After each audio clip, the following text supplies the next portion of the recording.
So hello guys, আজকে একটা নতুন ভিডিও নিয়ে আসছি। সো আজকে আমাকে বাস সিমুলেটর গেম।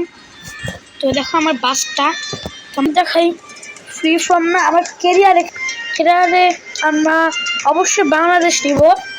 ছোটো করে দিই, ট্রাফিক যাতে একটু কম থাকে। আমি কি বলতে ট্রাফিকটা অনেক বেশি। এখন আমাদের ইঞ্জিন স্টার্ট করতে হবে। অন্তত না, আমি ড্রাইভার, একদম আসল ড্রাইভার ফিল বানাবো।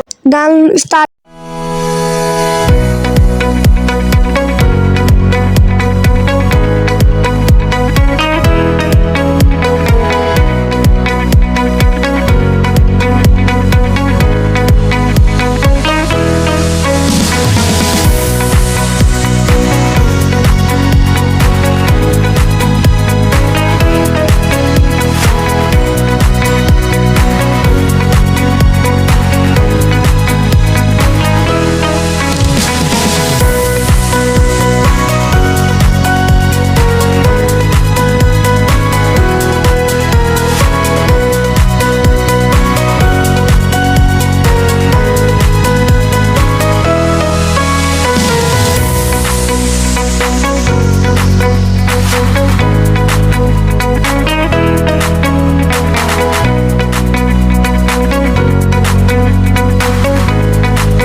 Goodbye.